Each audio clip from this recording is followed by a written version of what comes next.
Magandang umaga sa inyong lahat, tanghali man, hapon o gabi. Ako Teo muli, si Brother John ng Karaoke Pananampalataya, Katotohanan. Nagnanais na magpahayag ng salita ng Diyos. Nandito ako sa aking front yard. Maganda weather dito sa Northern California. Hindi malamig, hindi rin mainit. Papasok na sa, at least actually fall season na. Next November, magpapalit na yung tinatawag na oras. Anyway, kamusta na kayo dyan? At nasusubaybayan ko rin yung mga balita sa Pilipinas. Lalo na yung tinatawag nilang investigation sa mga massive na pagnanakaw sa pera ng gobyerno galing sa mga taxes ng mga Pilipino, either mahirap o mayaman. So ito ay isang nakakalungkot na na pangyayari sapagkat kaya pala hindi yumayaman ng Pilipino o ang Pilipinas, kaya ganun pa rin. Iniwan ko ang Pilipinas na napakatagal na panahon, hanggang ngayon binabaha pa rin at ganun pa rin ang pamumuhay ng mga tao at naging worse pa. So, bakit kaya ganun? Kasi, sa Pilipinas kasi, yung mga investigation na ganyan, ano lang yan? Kumbaga sa cha-cha tsaka rumba lang yan. Cha-cha, rumba tsaka tango. Ano yan? Diyan lang yan. Hindi nila kayang ikulong yung mga nagnakaw o yung mga politician na involved. Kasi, ang sakit at cancer ng mga nasa Pilipinas, gobyerno, especially taong gobyerno, politician o sino pa man na nasa departamento, ay yung tinatawag na sakit ng kahudasan ng nepotismo. Nepotism, ano yan eh? Ang nepotismo ay ano yan? Cancer yan, ugat yan ng sanhi ng kahirapan ng mga tao sa Pilipinas. Anong pagkakaiba ng Amerika sa Pilipinas? Sa Amerika, kapag may nakawan na ganyan, hinuhuli agad, ginagarnish yung properties, hindi pwedeng ibenta, hindi pwedeng galawin ng sino man. At kapag may humaharang-harang, kahit lawyer pa siya, yung process ng law ay hinaharangan niya, aarestuhin din. Sa akin nakakita dito ang mga senador dito inaaresto pag nag-drive ng lasing. Ang umaaresto lang, pangkaraniwang pulis. Dito, marami nang naaresto rito, tsaka yung mga senador na involved sa mga criminal activities tulad ni Lilan Yi, na senador yon ng California, pero meron pala siyang illegal na transaction sa mga guns. Siya hinuli at kinulong, nakakulong. At marami mga congressman nakakulong. Tsaka mga mayor dito, hindi nyo makikita dyan na akala nyo presidente sa Pilipinas. Yung mga mayor, akala nyo untouchable. Hindi. Dito, pangkaraniwan lang. Mayor dito, namimili sa store. Makakasalubong mo nga eh. Pumupunta sa mall. Pangkaraniwan lang na tao. Kahit yung mga senador. Tulad nung nagpunta ako sa yung graduation. Yung mga may graduation ng mga, nung nakaraan pa itong mga 5 years ago, inimbitahan ako graduation. Nakausap ko yung senador. Yung isang senador doon. May picture ako pero hindi ko iaano social media. Sabi ko, nagpa-picture ako, can I get a picture from you? Sabi ko sa senador. Yeah, pumayag siya. So makikita ninyo dito, ang pagkain na mayayaman, nakakain din na mahirap. Dito sa Amerika. Ang pagkakaiba ng Amerika sa Pilipinas ay, dito pag nagkakaso, hinuhuli, kinukulong, pinarurusahan. Tandaan nyo yan. Kung death penalty, sa ibang state, death penalty yan.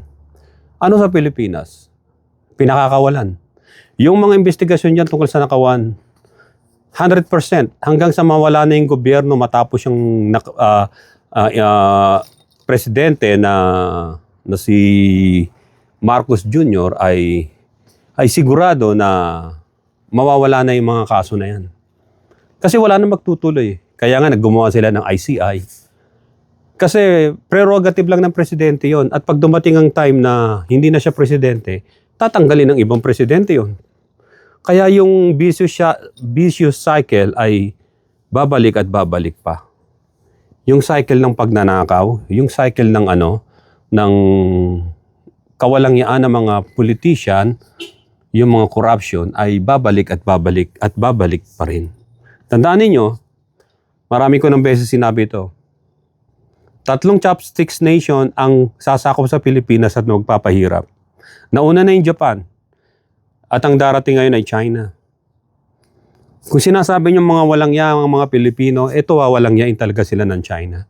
Do you think ang Amerika magpapakamatay para lang sa Pilipinas? Wala akong nakikitang rason eh. Kasi pag nagkaroon ng gera, ang Amerika ay magdideklara muna ng yung sa Congress. Declaration of War ng Congress. Palagay niyo ang Pilipinas ay karakaraka na lulusob ang Amerika o anumang bansa sa France o Canada para tapatan ng China at Russia at North Korea? Hindi, di ba? Hindi mangyayari yon kasi kung freedom of navigation lang ang gusto nila, kayang ibigay ng China eh. O patadaanin ng China, sige daan kayo, tayo. Ang mga naglalaban lang ay yung mga proxy na countries. Sila lang. Yung mga mayayamang bansa, hindi sila pumapasok sa gera. Kumukuha sila ng proxy na lalaban para sa gera na yon. At hindi masisira ang ekonomiya nila. Kasi war is a lucrative business. Ang gera ay isang lucrative na business yan. Kahit sinong bansa sa mundo, kapag mayroong gera, makikita ninyo na nandyan lahat ang bentahan. Bala, baril, pati yung mga pang-imbalsa mo, mga medical equipments, gamot, lahat yan nandyan. Construction material supply, lahat, pati chemical warfare, materials, mga ganyan, lahat yan. Papasukin yan. Ngayon, ang Pilipinas ba, kung sakaling girain ng China, anong maibabayad niya sa mga bansang magbibigay ng tulong sa kanya? Let's say, pinapasok niyo ang ibang bansa.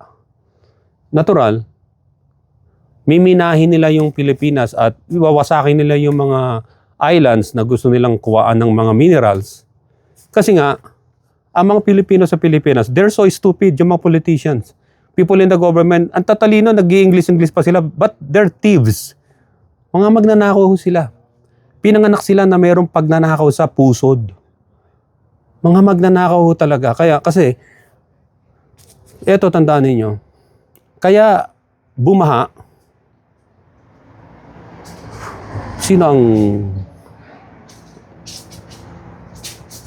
who were the causes of floodings? O yung mga floodings na yan? Sino ang nag-cause ng floodings? Are they gonna say like God? Walang kinalaman ng Diyos sa baha. Kasi ang Pilipinas ay meron ng tinatawag na natural calamities na dumarating. More than 24 na bagyo sa isang taon. Earthquakes too. Tapos meron pang tinatawag na mga kalamidad, halimbawa. Drought, tagtuyot, lahat. Earthquakes, kasama yan. Ngayon, dahil walang inilalagay ng mga karsada, mga drainage system, mga waterways, wala eh. Dahil nanakaw. Dahil kumpare ng politician, yung contractor o kapatid o tatay o nanay, sila lang nagnanakawan. Kumbaga sa yan ganito, nakasakay sa isang bangka. Tapos ang sinisira niya yung bangka, ang daming nakasakay sa bangka, akala niya hindi siya lulubog ron. So, ang mangyayari nito, kapag umulan, babaha, kasi wala ng kanal, walang drainage system. Pagka lumindol, wasak ang bahay, maraming mamamatay. Alam niyo kung bakit? Kasi substandards ang mga itinayong building, ang mga binebentang mga construction materials o supplies ay substandards o fake. Yung mga rebars nga yun, tulad na sinabi ko, yung mga bakal kalalambot Kalalambot nababaluktot ko nga nung nagpunta ako diyan yung isang kapatid ko tinulungan ko gumawa ng poso negra o flooring. Ginanong ko lang. Sabi ko, grabe sa Amerika gumagamit pa ako ng rebar na pang-bend. Yung bender ng rebar. So anyway, Bakit talamak ang pagnanakaw? Ang pagnanakaw sa Pilipinas hindi lamang sa gobyerno, hindi lamang sa mga departamento, kundi sa lahat.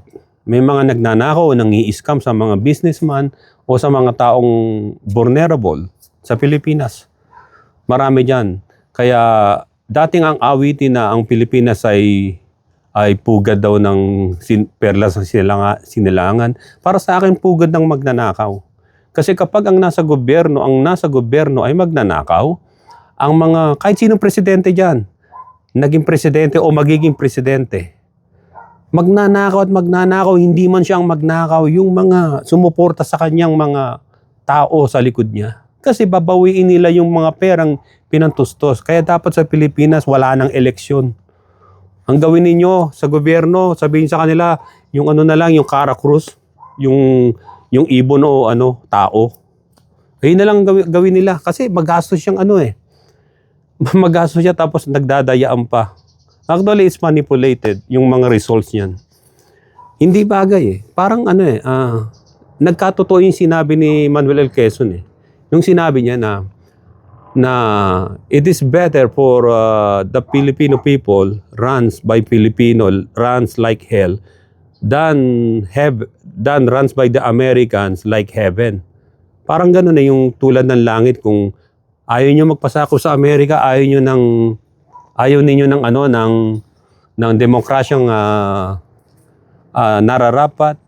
Kung gusto nyong maghari-harian kayo mga Pilipino, kahit impyerno ang binibigay nyo sa tao na pamamahala, ay okay lang. Dapat mabura yun. It's a curse. I think it's a curse and a sin committed by Manuel L. Quezon. Kasi naging tumapat na sa kaluluwa ng mga Pilipino na sila'y paghaharian ng mga Pilipino na ang gobyerno runs like hell. Naway mabura yun sa Pilipinas. So dito, yung sinasabi ko na to ay ayon sa mga nababasa ko rin sa mga media natin, at hindi lang yon, maging sa mga tao na naririto, nagkakaroon sila ng mga comment sa bawat ganon. Na sinasabi nila, totoo yon. Puro nakawan sa Pilipinas. Ang pagnanakaw ay hindi na 100, kundi bilyon-bilyon, trilyon-trilyon ng mga pera. Pero ang kawawa dito yung mga Pilipino na mahirap na nga ay ninanakawan pa ng karapatan na mabuhay sila sa Pilipinas. Wala silang maayos na bahay o daanan.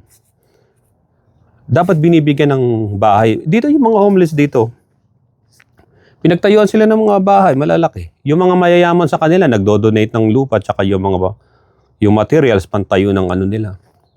Parang NGO dito sa Amerika. So ganun ang ginagawa nila. Ano sa Pilipinas? Wala Yung mga naghihirap niya, kita yung nakatira sa ilalim ng tulay. Until now, darating na ang Panginoong Hesukristo, malapit na ang tinatawag na kawakasan ng panahon, ay mga Pilipino ay naghihirap pa rin. Nasa ilalim pa rin ng tulay, natutulog. Walang makain. Isipin nyo, nakita ko sa isang news, isang pamilya ang hinuhuli nila, dagang kanal, tapos kinakatay, tapos pinakakain sa mga anak. Hindi na kayo naawa doon, mga politisyang Pilipino. Tapos pag nagkagera, magtatago kayo sa Amerika. Maraming nga hagilap sa inyo rito, kala nyo. Huwag kayo dito magtago sa Amerika, huwag niyong dalhin ng kawalangyaan nyo rito sa Amerika. Dahil unang-una, ay maraming mga Pilipino nag-aabang na sa inyo dyan sa airport pa lang, daanan pa lang. Hindi itong the best na taguan ninyo kasi madadali kayo rito. Even the famous people here, even sino man, kaya kasabihan dito sa Amerika na my bullets will gonna find you. That is true. Ang dami nang namamatay rito, ganyan, mga kilalang tao rin, mayayaman. Hindi ko sinasabi na ang violence ay dapat gawin, pero ang masasabi ko sa inyo, may mga ibang tao na hindi matanggap ang ginawa ninyo, gagantihan kayo. Because wala kayong batas, walang hustisya sa Pilipinas. Kaya ganyan na mangyayari. Naalala nyo ba si Ferdinand Marcos Sr.? Dinala siya sa Hawaii. Tapos binantayan na lang siya ng mga Ilocano ron. Kasi mapapasok siya kung dadalhin siya sa mainland USA, madadali siya rito sa mainland USA. Kaya doon siya sa ano, hindi nakakalabas ng bahay, doon lang. Volunteer daw yung mga taong nagbabantay sa kanya. Panahon na yun. Yung mga panahon na yun. So, naalala ko, yung economic hitman na dumali kay Ferdinand Marcos Sr., kina Imelda Marcos, yan, sa kanila. Si Schumer yun eh. Si Schumer ay isang politician. Ano yun eh, yung pinautang ng Pilipinas, yung pala merong string attached.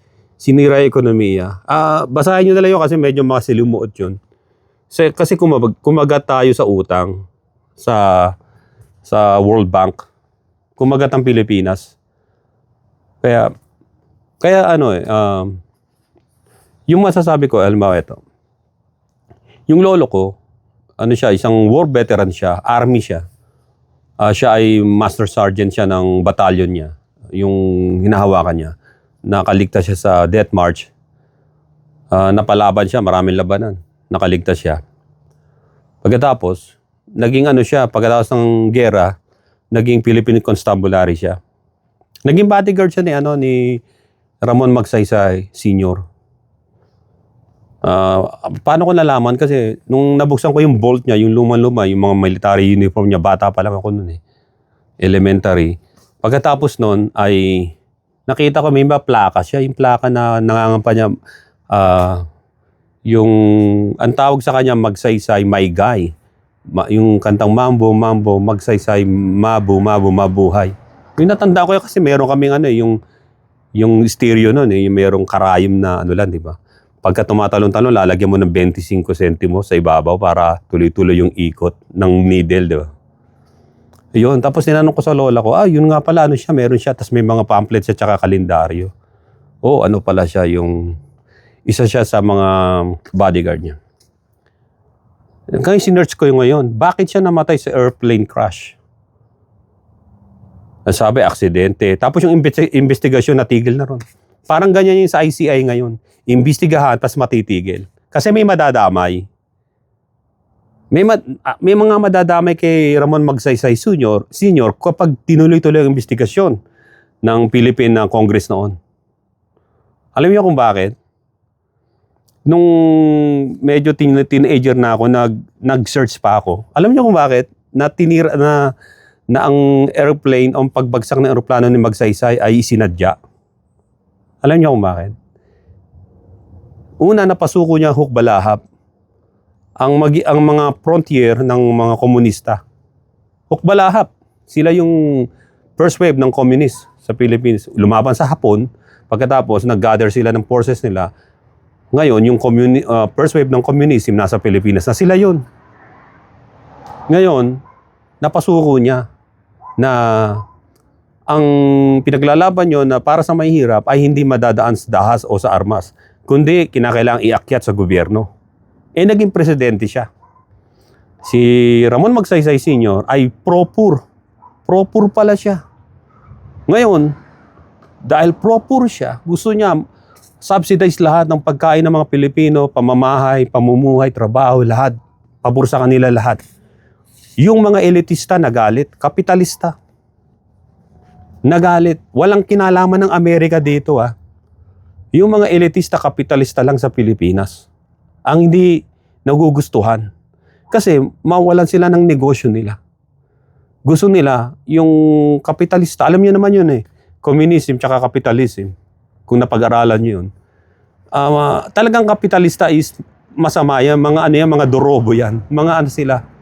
Nagnanakaw talaga either sa taxes, either balaktutin nila yung isang batas para makausad sila. Halimbawa, mining. Mga kapitalista merong ano yan. Housing. Yung mga kino-convert yung mga farmland into subdivision, villages. Yan. Yan ang ginagawa ng mga kapitalista na ganid sa pera. Ngayon, naalaman nila na si Magsaysay ay mas malapit sa mahihirap. Natural na sinabutay. Alam nyo, napag-aralan ko rin yan. Ang common na pangsasabotahe pala sa mga sasakyan kahit eroplano noon, alam nyo kung ano, isang garapong asin nilalagay sa fuel. Kasi nakita ko yung mga kapitbahay ko sa yung mga bangka ng ano, yung mga kagalit nila. Kukuha ng isang basong asin, lalagay doon sa tangke ng gasolina. Pagkatapos nun, aandar ng konti, ngayon contaminated na, magbabara na yung ano, yung mga valvula niya o yung mga fuel injector niya. So ang nangyari ay, sa tingin ko ay ganun. Ayun ang common na pananabotage noon. Nilalagyan ng asin yung mga sasakyan noon para masira o yung mga eroplano at nabiktima nila si Ramon Magsaysay Sr. Kasi hindi po pwedeng siya bumagsak na lang yung eroplano. Lagi niyang ginagamit yung eroplano na maayos. At maaring merong isang papunta sa Cebu nun, sa Cebu. Bumagsak siya sa isang bundok sa Cebu. So ito yung isang malinaw na kapag ang Pilipino ay isang tao lang ang nananindigan at hindi nyo sinamahan, hindi nyo pinaikutan ng likuran niya, ang buong paligid niya, ay hindi magtatagumpay. Kinakailangan buong Pilipino magsama-sama. Kaya kung gusto nyo mawasak yung katiwalian dyan, kasi mga kapitalista yung gumagawa niyan. Yung mga pagnanakaw ng mga pondo, mga elitista kapitalista yan. Kasi tamad magtrabaho yung mga gusto nila easy money. They wanna rule the Philippines like kings, like queens. Ngayon, no kings in the Philippines. Ganun ang gawin ninyo. Anong dapat gawin? Magsama-sama kayo.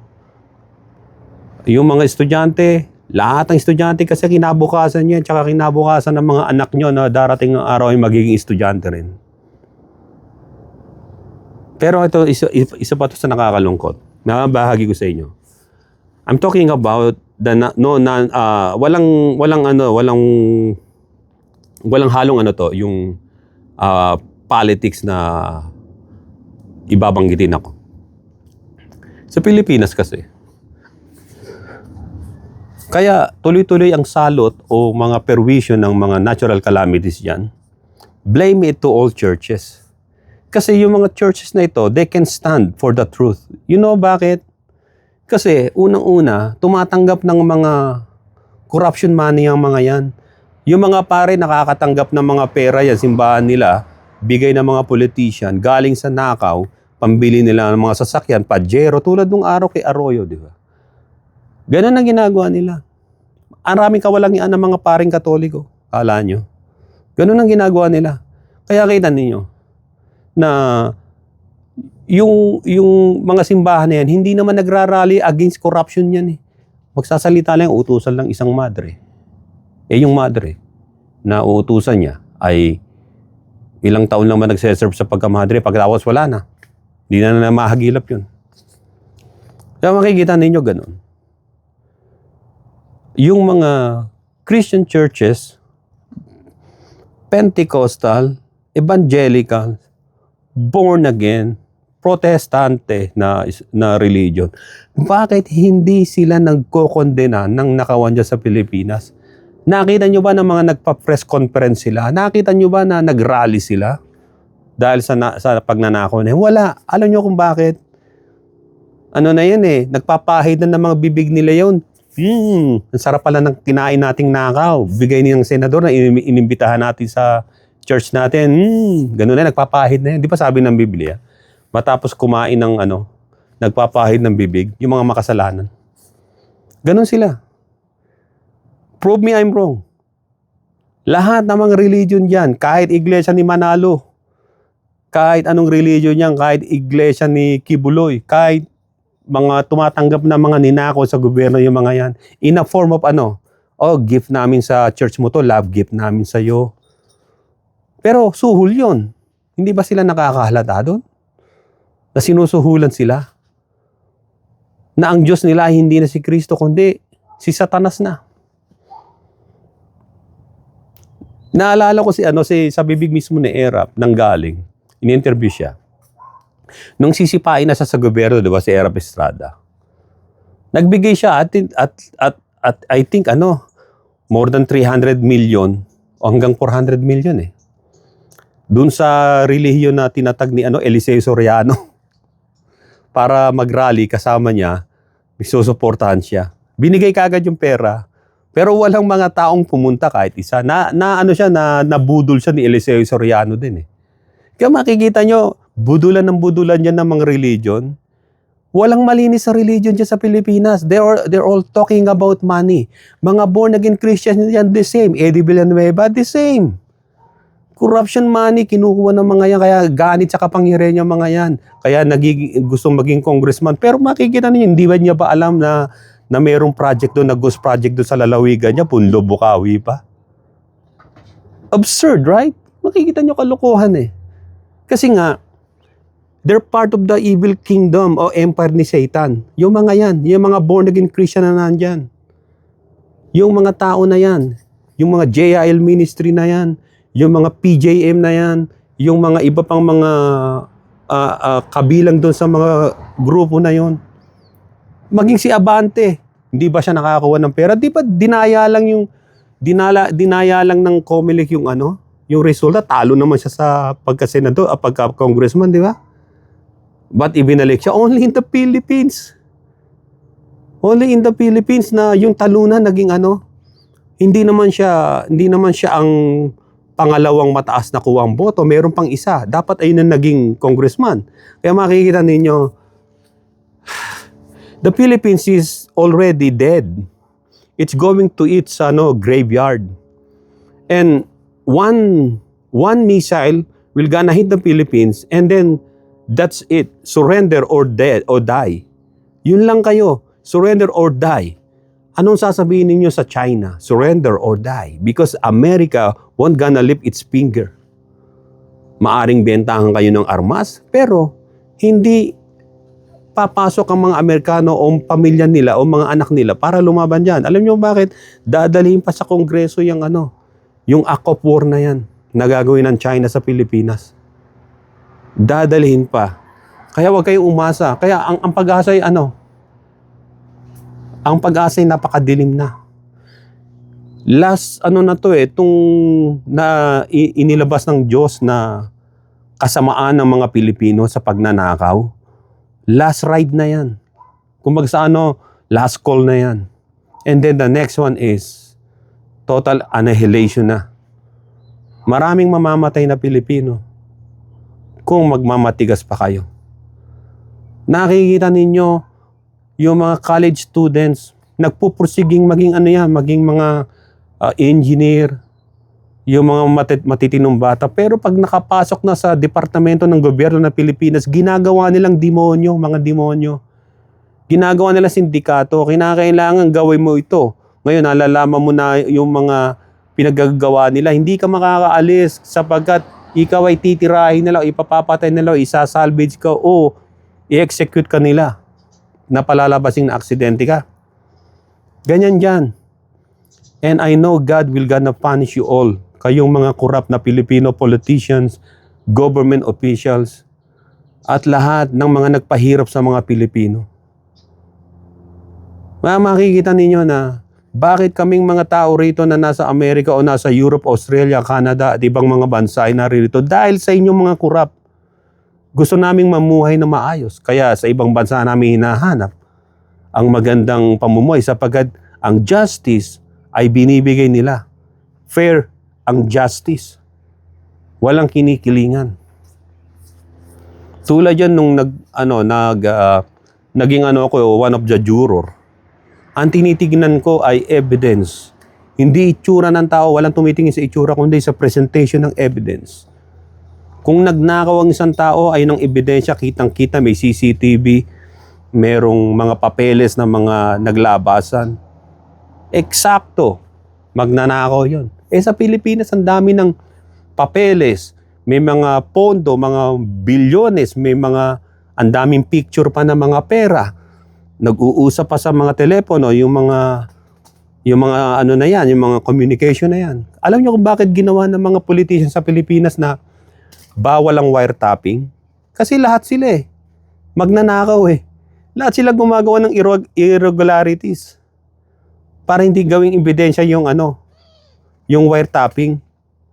Tingnan sa Amerika. Sa Amerika, is it illegal wiretapping? Hindi. Pwede ka mag-video sa mga public places, sa mga government buildings. Kung may nakitang mga nag-aabutan ng pera dyan, bibidyohan ng isang tao, hindi ka pwedeng, ayun ang tinatawag nila na First Amendment rights. Hindi mo sila pwedeng paalisin.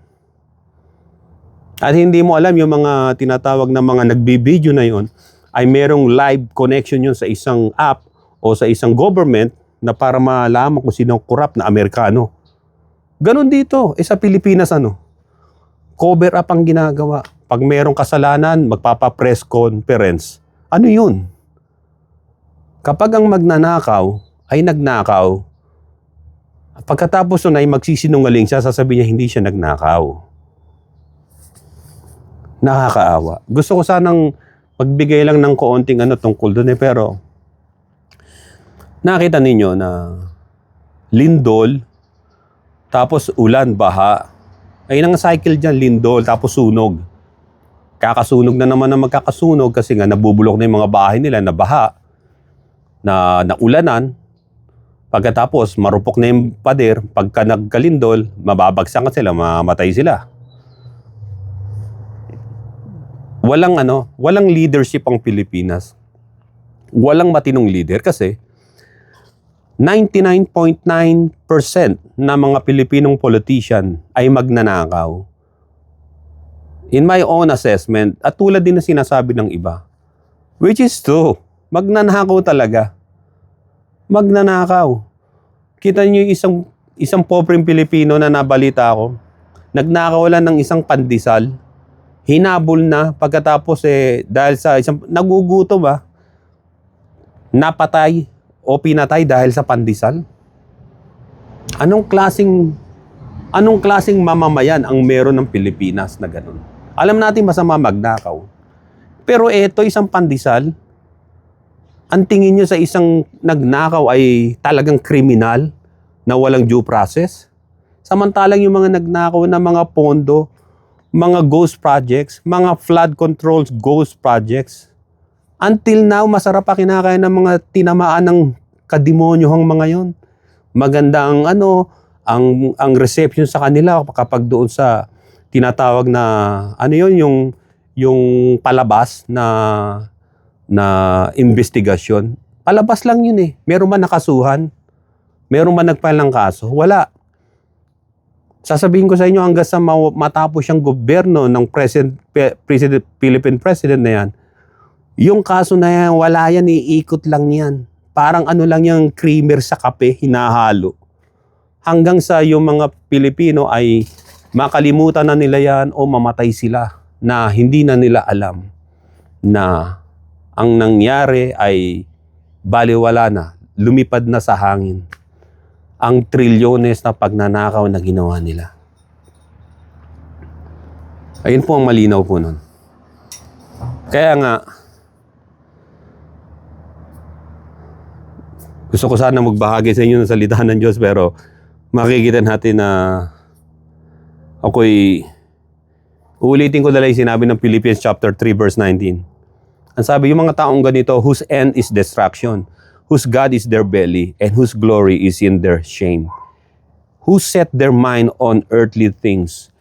Ang mga taong ito ay tinatawag na special member ng impyerno. Doon sila pupunta, yung mga taong ganito. So mga kapatid, ang mga religion sa Pilipinas ay so corrupt. Mabibilang nyo lang ang tunay dyan na naglilingkod sa Diyos. Pero most of them ay umiikot ang mundo nila sa pera, sa tithes and offering, collection ng pera, sa mga businesses na ginagawa nila. Marami na ako nabalitang ganyan at kilala rin na habang nagmi-ministry sila, they putting up businesses. Doon nila, para hindi halata na kapag yumayaman sila sa pagninegosyo nilang religion, yung mga pera ay doon sasabihin na nanggagaling sa business nila na yun, na tinatayo. Ganun ho sila. Ganun ho sila. Yung sinasabi ng Panginoon, you cannot serve two masters. Hindi ka pwede maglingkod sa dalawang masters. Yung money and God, you cannot serve. Because God doesn't teach us, or He never said to us that we should collect money from the people.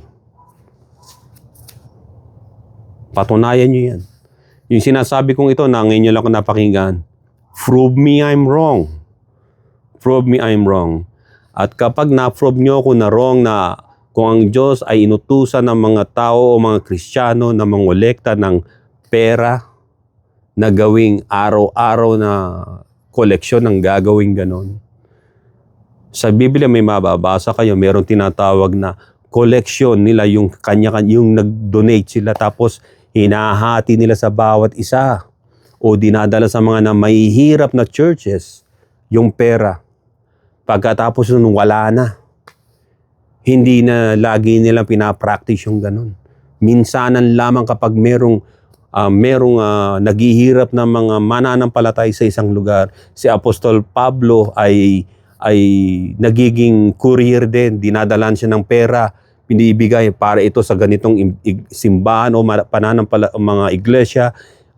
Dadalhin niya yon. Pero hindi niya binubulsa at hindi siya kumukuha ng percentage niya. Subalit ngayon ang mga born again Christian preachers, ano ngayon? 60% kanila, 40% doon para papaikutin doon sa churches nila na yun. Makikita natin na lumalaki ang tiyan, gahaman sa pagkain, lumalaki ang tiyan dahil nga bigay ng bigay ang mga tao. Well, ako, kulang na lang ako sa exercise dahil bumibigat ako sa timbang ko, pero hindi galing sa nakakaw ang kinakain ko. Sinabi ba ng Panginoon Kristo na ang gospel niya ipahayag na may kasamang pangangaral ng pera? Kung kayo kabilang sa mga ganyan, tandaan ninyo, meron sabi ng iba, ay kinakailangan kasi na umatin ka sa mga fellowship kasi sa mga churches kasi ay nang inuutos ng Diyos. May binabasa sila ron eh. Inuutos ng Diyos. Yung binabasa nila sa Hebrew chapter 10 verse 25 na ang sabi na do not giving up meeting together as same are in the habit of doing. Pero dapat mag-encourage kayo sa bawat isa, but encourage one another. Lalo nang nalalaman ninyo na malapit ang pagdating ng araw ng Panginoon. The more you see the day approaching. Huwag ninyong kakaligtaan ng pagdalo sa pagtitipon. Huwag kakaligtaan. Nagpaalala, heads up lang, don't forget to attend sa mga pagtitipon. Okay, sinabi pa ng Biblia na kapag hindi ka umattend ng pagtitipon ay hindi ka na Kristiyano at hindi ka na mapupuspos ng Espiritu Santo? Sinabi ba? Ang pag-attend ba sa mga fellowship na yan ay katibayan ba yan na ikaw ay ligtas na? Paki-explain? Naalala ninyo sa Book of Numbers. Ito, lagi ko sinasabi ito. Book of Numbers 11, verse 26 hanggang 30. Naalala ninyo, ang Diyos sabi kay Moses, magtalaga ka ng 70 elders, 70 elders, at paakitin mo sa bundok ng Sinai, yung malapit doon sa paanan, at iharap mo sa akin, at sila ipupuspusin ko. Napuspos sila. Pero meron dalawa na hindi nakaakyat, hindi nakasama. So 68 lang yung umakyat doon sa assembly.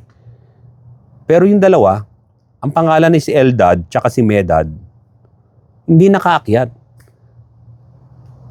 Nakita ni Joshua na kasi nagbabantay si Joshua doon sa doon sa community siya in general eh. Nakita niya na si Eldad tsaka si Medad ay nagpa-prophesy na puspos ng Espiritu Santo rin sa loob ng kampo.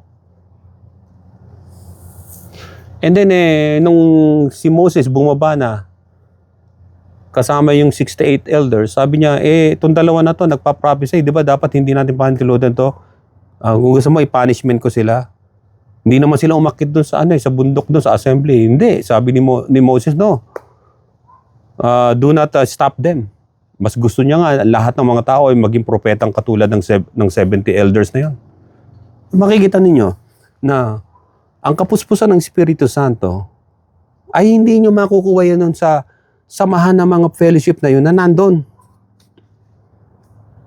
Anong katibay na kayo magiging puspos sa lugar na yun? So gusto nyo isa-isayin ko yung unang step nila. Unang-una, either meron silang tinatawag na Sunday service muna, yung maaga, ayun ang una muna nila. Pagkatapos na pag nandiyan na yung sikat na pastor nila, yung siya na yung main attraction eh. Yung ano na talaga siya yung tinitignan ng mga tao. Pagdating, papalakpak. Yung tingin nila sa pastor nila, poging-pogi, tsaka wag kayong magkakamali, kundi baka tamaan kayo ng kidlat. Ganun sila. Ngayon ang sasabihin, mananalangin mo na yung mga instrumentalist, yung mga singer, yung mga banda ng music nila. Pagkatapos nun, kanta na sila. Pagka nag-worship na sila, worship. Pag ilang papasok yung pastor, di ba? Siya ay maglilid ng prayer. Puspos na raw eh. Nag-speaking in tongues sa sila. Next time babanggitin ko sa inyo yung speaking in tongues. Na yung mga ginagawa ng mga Christian nowadays, yung mga born again, especially nando sa Pilipinas, it's not a biblical speaking in tongues. I-explain ko sa inyo yan. Na yung ginagawa nila is babbling words. Ito ay tinatawag na voodoo practices. Voodoo practices yan. At meron pa niya sa Africa din, tsaka sa Papua New Guinea. Yung ginagawa nila na yun. It's a voodoo practices na hindi biblical. Iba yung sa Biblia na speaking in tongues. I'm gonna explain to you next time. Yung ganon. So yung pastor na yun, kapag dumating na ron, sasabihin niya na nangusap sa akin ng Diyos. Kahit hindi. Sinabihan ako ng Diyos. Kahit hindi. Sinasabi niya lang yun. He's made up niya lang yun sa isip niya. Kinausap ako, sabi, kayo ay magkaloob, nagkukulang kayo ng pagbibigay ng panahon sa Diyos, especially sa kanyang church, especially sa pagbibigay. Ayan na. Unti-unti na gumagapang na yun sa Yung sinasabi niya, nasa ulo niya, gagapang na yun, papunta sa dibdib, pagkatapos sa bulsa na. Sa bulsa na ng mga pantalon niyo o pitaka. Ganun na yun. Magbigay kayo, yun na. Marami akong na ganyan nakita. Sabi ko siya, observant ako sa mga fellowship noon. Observant ako. Sinasabi ko, this is not right. Yung ganung ginagawa nila. Na they're dragging the name of the Lord in order for you to give money. Kasi tatakutin ka nila. Magbibigay ng mga kasaysayan sa Bible yan. Hindi nagbigay itong isa. Halimbawa, yung mukhang tawag rito, yung hindi nagbigay ng mga handog, yung mga anak ni Sadok, mga Sadducees, yung pinagmulan ng Sadducees, yung high priest na si Sadok, di ba? Gahaman daw, tinutusok daw yung karne ng malalaking tinidor. Kasi pinakukulo yung baka yung mga i-offer daw sa high priest yun. Yung dalawang anak niya, mga luko-luko talagang anong offer? Yung mga anak ng pastor, tusukin natin tong karne. Ang sumama sa malaking tinidor atin. Ang laki nun. Siyempre, hindi naman nakapikit ang mata nila Asa na dito? Anong holy? Walang holy meat. Tusok nila yun, kanila na yun. So, ganun sila Gagamitan ka ng ang hindi magbigay, sabi ng Malakay chapter 3 verse 10 ay mga magnanakaw. Saan ninyo ninanakawan ng Diyos sa pamamagitan ng inyong tithes and offering? Wow! So, akala ng mga taong bagong atin na hindi gaya ko kasi ako, from cover to cover, I know my Bible. I know the Bible. Even the Masoretic text ng Bible, ang ginamit ni Jesus Christ na Bible o yung scroll na ginamit niya ay yun ang Septuagint in Hebrew form. At yung Masoretic text ay ginawa lang yan ng mga scribes ng Jew kasi nainggit sila, may canonized Bible na tayo noon Yung mga Kristiyano nung 300 AD. 200 AD meron na yan. Canonized na. Yun sila Masoretics. So nanggaling yun sa remnants ng galing doon sa Septuagint. Septuagint, 70 scholars, Hebrew scholars, dinala sa Greece ni Alexander the Great para i-translate yung Hebrew Bible kasi nagko-compile siya ng library, world library, si Alexander the Great. So yun yun. So yung ginamit ng Panginoon sa Kristo ay hindi Masoretic text kasi Masoretic text ay recently lang yun. 300 hanggang 70 AD. Yun doon lang nabuo yung ano na yun. So mas nauna yung Septuagint na ang original ay Hebrew Bible na meron tinatawag na Aramaic tulad ng Book of Daniel and Ezra, mga Aramaic yan na sulat. Tsaka Job, Aramaic yun. So yun, pero karagdagan ko lang sa inyo. Si Jesus Christ, sabi ng iba, ano ba talaga salita ng Panginoon sa Kristo? Ilan ang lengguwaheng alam niyang salitain? Alam niyo kung ilang lengguwahe? Ilang lengguwahe ang meron doon sa Israel nung panahon na yun? Hebrew, Aramaic, Romance, and Greek.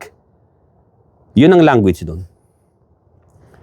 Kaya ang Panginoon sa Kristo, He can speak Romance, yung Latin Romance. He can speak Greek. He can speak yung Aramaic and he can speak Hebrew. Yun ang language nun. Naalala ninyo yung may mga lumapit sa kanya mga Roman soldier, mga centurion pa, kausap niya sa Roman, sa Latin Roman. At kinausap ng Panginoon, di ba? At yung ibang mga Greek na na mga visitor, na mga napagaling ng Panginoon. Di ba? Sa lengguwahe nila. Maging ang mga ang mga Aramaic, yung mga taga-Syria, Nazareth, Aramaic ang salita ron, ay ang salita niya. Tapos Hebrew. So ang sinasalita, pangkaraniwan na salita ng Panginoon ay ang Aramaic at Hebrew. At nagsasalita siya, nakakaintindi siya ng Latin Romance, yung Romance na language, at yung Greek. Yan ang mga, si Apostol Pedro, marunong ng Greek yan. Si Apostol Pablo, marunong din siya ng Latin, ng Romance language. Romance ang tawag doon ng araw na yun. So dito, tulad na nabasa ko, yung mga preachers sa Pilipinas, sila ang causes ng misery ng mga tao. Kasi they don't preach the gospel, the true meaning of the gospel and salvation. They just there to make more money, to build buildings. Pumunta kayo sa Security and Exchange Commission, kung sino ang nagmay-ari niyan. Sila. At yung pagpapasahan nila pag nawala sila, asawa o mga anak. Walang, yung mga elders nila, they just elders. Kaya ang kinukuha nilang elders, yung hindi matalino. Yung puspos ng Espiritu Santo, masunurin. Yung tatanga-tanga, aanga-anga. Ayun ang kinukuha nila ng mga elders. Minsan pa nga mga babaeng matatanda. O kaya mga babae. Kasi madali nila mabola yung mga babae. Lalo na kung yung preacher, gwapo. Yung may itsura. Ay, kukunin niya yung mga Pero yung mga lalaking halimbawa, US War veteran, mga veterano ng digmaan ng Philippine Army, Philippine Marines, hindi na kukunin yun. Kasi natatakot sila. Sabi ko nga sa inyo mga kapatid, kung may death penalty sa Pilipinas, sa mga napatunayan nagnakaw o yung napatunayang gumawa ng kawalangyaan sa mga churches, sa mga fellowship na yan, o sa gobyerno, I'm gonna apply as a executioner. As a executioner, ako, mag-a-apply ako sa Philippines. Kung ayaw ng mga tao ron, na-execute ang isang tao na nagkasala ng pagnanakaw o tinatawag na money laundering, heinous crimes, ako mag-execute. Hindi ako nagbibiro. Alang-alang sa pangalan ng Panginoon at sa katuwiran na dapat na manatili o yung justice, i-execute ko in full view of men.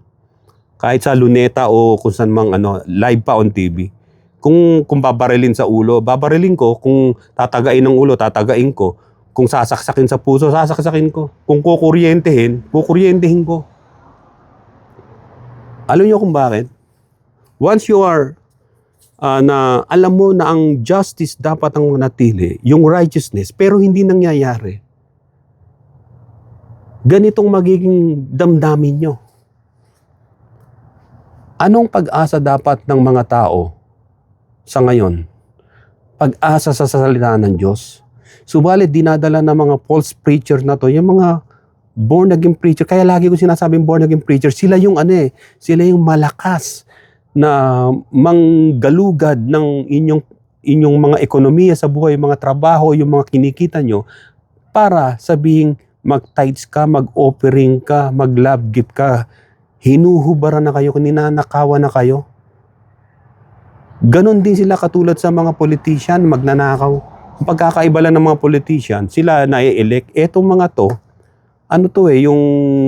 sila yung mga tinatawag na dinadaan sa Biblia at saka nagdadasal ng mahabang mga dasal. Basahin niyo sa Biblia, yung mga nagdadasal ng mahaba kung anong pagkatao meron sila. Tulad ng mga Pariseo sila. So dito, sa sinabi ko na to, ay isa ito na nais kong paalam sa inyo.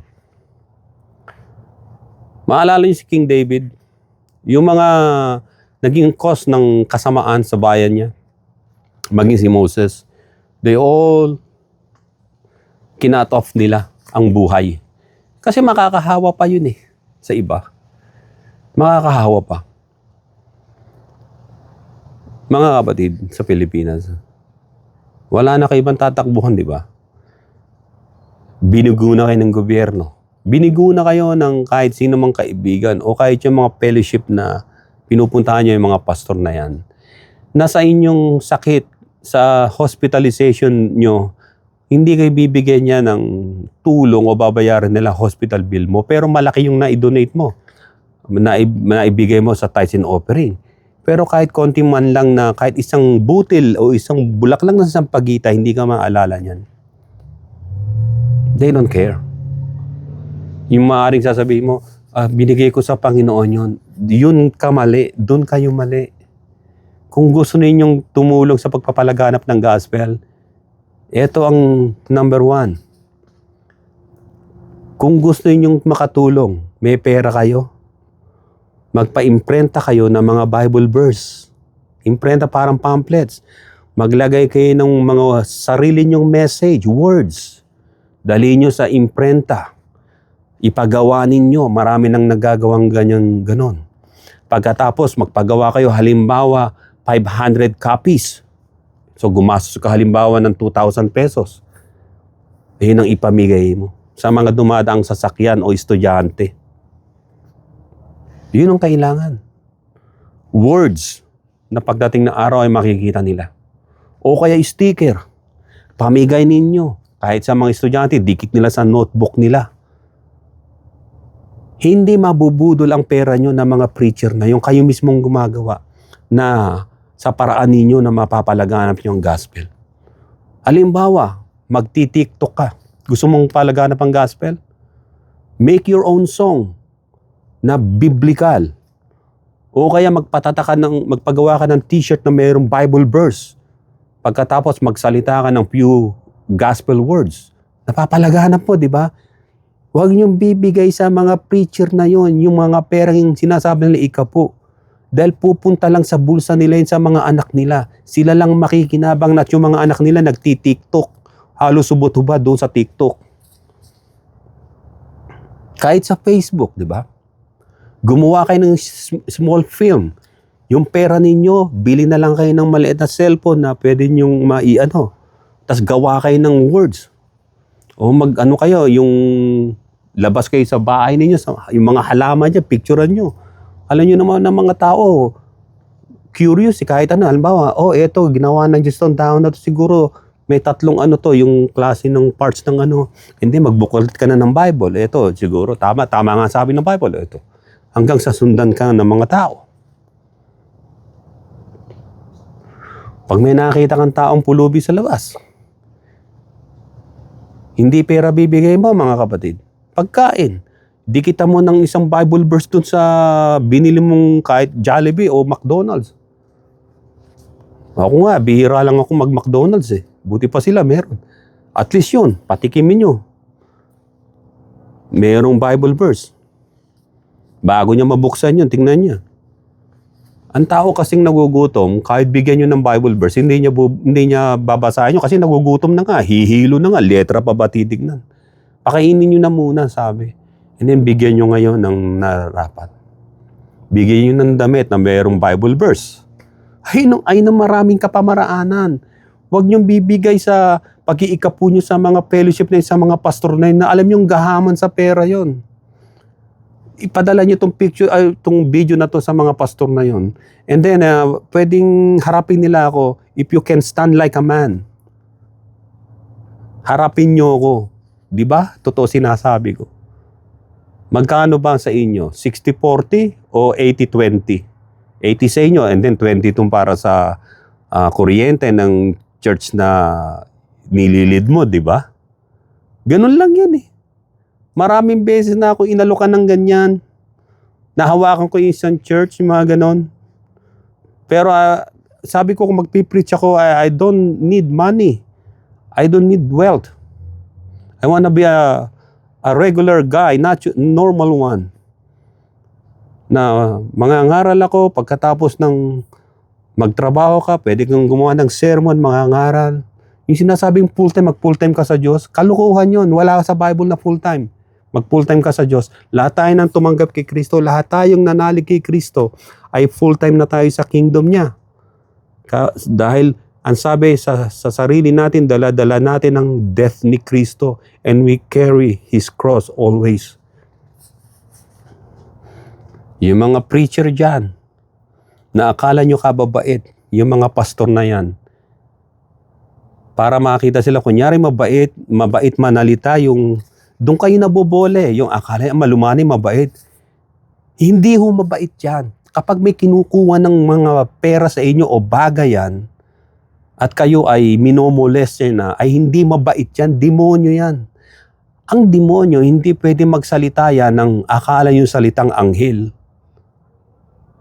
Halimbawa ganito, kung ang boses ko ay medyo malaking ganito, halimbawa, ang gagawin ko, isi-switch ko yung boses ko, sister, alam mo, ang ganda-ganda mo, pero dapat yung ganda mo ay maging biblical.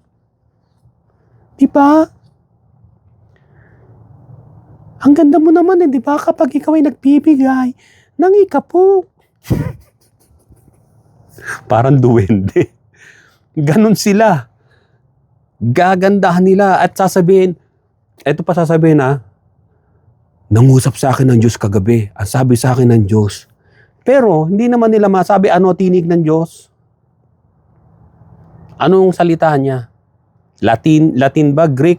Hebrew o ano? Hindi pwedeng Tagalog. Hindi pwedeng sabihin, understood na yun na ang Diyos magsasalita sa akin Tagalog. Sige nga, kailan ka kinausap ng Diyos? Di ba ganun ang lagi ng mga pastor na yan? Para palalabasin nila na above kayo sa kanila sa spiritual. Na, oy, nakakausap niya ang Diyos. Hindi nila nakakausap ang Diyos. At walang Diyos na nakikipag-usap sa kanila dahil gahaman sa pera yung mga yun Ang nakakausap nila, isip lang nila. Naglalaro yung utak nila. Yung utak nila, ay, kada magpipreach yan, sinabi sa akin ng Diyos kagabi. Pero wala naman sinasabi. Gawa-gawa niya lang yun. Yung psychotic na yung ganun. Iniimbento. Ano sabi ng Diyos sa'yo? Sabi ng Diyos sa akin ay magbigay kayo ng inyong ikapo na hindi napipilitan. Ayun lang ba sinabi ng Diyos? Hindi nagsasalita ang Diyos sa ganon. Lalo na sa kanila. Hindi iniwan na yung sa atin yung Bible, Dito siya nagsasalita. Every time we read a book. Pero yung halimbawa, minsan sinasabi na, nagbasa ako sa Biblia, nagsalita sa akin ng Diyos. Hindi nagsalita. Ayun yung tinatawag na, nung nabasa mo yung isang kasaysayan ng Biblia, ay nagkaroon ka ng tinatawag na sarili mong haka-haka. Kaya yung Diyos nyo haka-haka. Hindi siya yung Diyos ng Biblia. My Jesus Christ is not like your Jesus Christ. My Jesus Christ is the Son of the living God. Na hindi umiimik, Kung magsalita man siya, kung magbigay man siya ng warning sa akin, ay through dreams. Not only like pag binuksan ko, magsasalita pang Diyos. Ayan ang sabi diyan, John 3:16 ha, pakinggan mo. For God so loved the world, that He gave His only begotten Son. Kung naibigay ng Diyos yung anak niya, ikaw, pwede mo rin pala ibigay yung pera mo as tithes and offering, di ba? Ano importante? Di ba yung pagsunod sa Diyos kaysa sa pera? Puro pera sa kanila. Pag nagbigay ka, 10-folds ang babalik sa'yo. Yayaman ka, aasenso ka. Ginawa nilang Bombay ang Diyos eh. Ginawang yung 5-6. O ginawang paluwagan. Ganyan ang mga gahaman sa pera. Mga Filipino pastors and preachers ng mga born-again churches, evangelicals, kahit mga Pentecostal na yan. They don't have power. They don't have, sabihin yung spirit-filled sila. No. They just want only attention and your money. Ako, I don't need attention. I don't need attention. Kung meron akong kumukuha ko ng attention, di dapat marami na nag-follow sa akin sa YouTube. What I need is, I want to expose them all. I want to expose them all. Kasi ilang nararapat para ang mga Pilipino ay tuluyan na makalaya sa kademonyohan ng mga preachers na yun. All of the religions sa Philippines ay bounded to hell. Yang mga yan. Kasi, kala nyo mga Pilipino, ang religion, ang isang specific na religion ay tama at patungo sa langit sa Diyos. Hindi ho. Anong dapat? Individual ang kaligtasan. It's between you and God. You don't need them in order for you to be saved. You need Christ. At kapag mabautismo ka ng Espiritu Santo, you don't need them. You need Christ. Kaya sabi ng iba, Brother Joe, paano yan? Kung nanalig ako kay Kristo, sino magbabautismo sa akin sa tubig? Di ba sila pwede magbautismo kasi hindi ko naman pwede ilubang sarili ko. In the first place, ito may tanong, marami ng tanong, meron mga nagtanong din niya sa akin din. Sino nagpasimula ng water baptism? Si John the Baptist. Sino ang nagbautismo kay John the Baptist? Nung wala pa siyang mga disipulo. Sino? If the water baptism is a part of salvation, sino nagbautismo kay John the Baptist? Sige nga, sagutin niyo ako rito. May nagbautismo ba kay John the Baptist?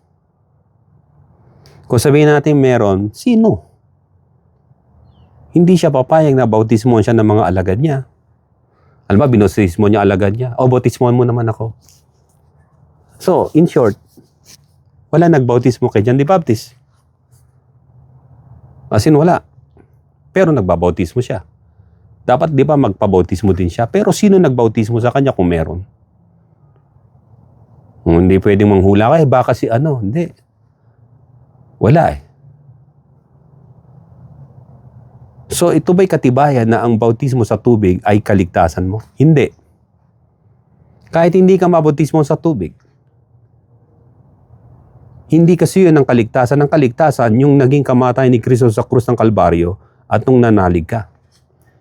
Tingnan niyo yung dalawang magnanakaw sa left and right ng Panginoon. Yung isa, hindi naniwala. Yung isa naniwala. Sabi niya, Panginoon, alalahanin mo ako kapag nasa kaharian ka na sa paraiso. Ang sabi ng Panginoon, today, you will be with me in paradise.